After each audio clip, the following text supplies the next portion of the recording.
வணக்கம். நம்ம மத்தியில் திரு தேனி குமரேசன் அவர்கள் உரையாற்றவிருக்கிறார்கள்.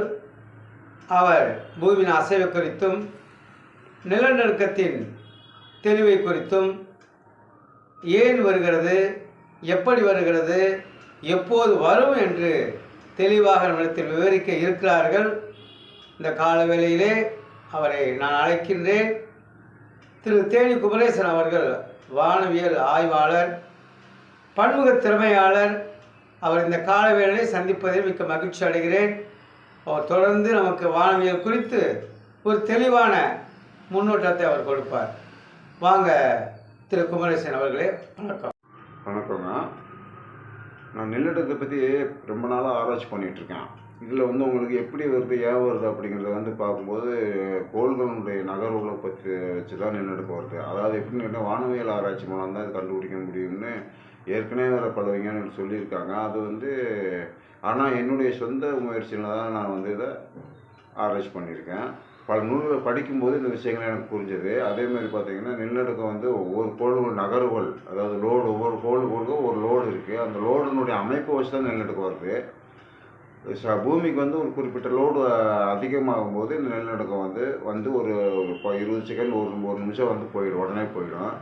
இப்போ 10 நிமிஷம், அரை மணி நேரம்னு வரும்போது பூமியை அழிஞ்சு போகும் மொத்தத்தில். அதனால் இது உங்களுக்கு பூமிக்குள்ளே ஏற்பட மாற்றமோ இல்லை வரும்போது இந்த குருவி கத்துது, காக்கா கத்துது, இந்த மாதிரி பறவைலாம் பறக்குதுன்னு சொல்கிறதெல்லாம் ஒரு தப்பான அபிப்பிராயம்.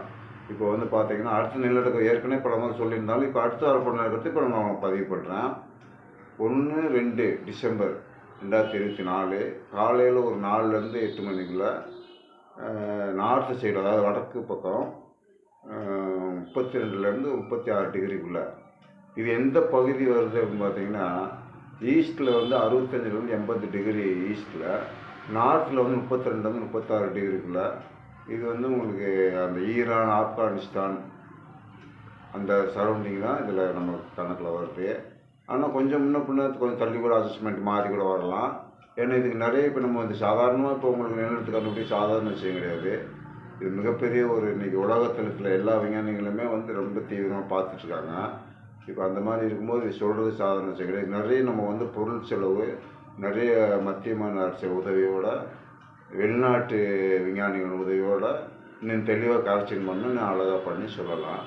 இப்போ பார்த்தீங்கன்னா டிசம்பர் 1-2, அடுத்தது 6-7, அதுக்கடுத்தது 14-15, இப்படி 3 தடவை உங்களுக்கு நான் கொடுத்துருக்கேன். இது அதே மாதிரி பார்த்திங்கன்னா ஒரு நாளைக்கு நிலநடுக்கம் ஒரு நாளைக்கு 25 தடவை வரும், 4.5 அப்படி. அதனால் இதெல்லாம் நீங்கள் ஏன் சொல்லலைன்னு சொல்ல முடியாது. விஞ்ஞானன்றது கடல் மாதிரி, நம்ம கண்டுபிடிச்சிட்டே இருக்கலாம், போய்கிட்டே இருக்கோம். அதனால் உங்களுக்கு இப்போதைக்கு நான் இது ஏன் பதிவு பண்ணுறேன் அப்படின்னா, இது இப்போ உங்களுக்கு அழிஞ்சு போகக்கூடாது அப்படின்றதுனால நம்ம பதிவு பண்ணுறோம். திரும்ப இது யாருமே அடுத்த வர தலைமுறைக்கு உதவணுன்றதுக்காக நம்ம இப்போ நம்ம பதிவு பண்ணுறோம். இது மேற்கொண்டு இன்னும் பலமுறை நானே ஒரு 25 வருஷத்துக்கு மேலே ஆராய்ச்சி பண்ணியிருக்கேன் அப்படின்னா இதுக்கு முன்னாடி விஞ்ஞானம் எவ்வளோ நாள் பண்ணியிருப்பாங்க பாருங்கள். ஆனால் முடியல. இப்போ நான் உங்களுக்கு தெளிவாக தான் சொல்கிறேன், வரும் அப்படின்றத தெளிவாக தான் சொல்கிறேன். அதனால் ஒரு நாளைக்கு 25 தடவை வரும். அதேமாதிரி 6.5 சாதாரணமாக வந்துக்கிட்டே தான் இருக்கும். இப்போ நான் அதே மாதிரி இப்போ நடுவில் வரக்கூடிய நிலப்படத்தை நான் சொல்லவே இல்லை உங்களுக்கு. நான் சொல்கிறது 3 டைம் தான் கொடுத்துருக்கேன்.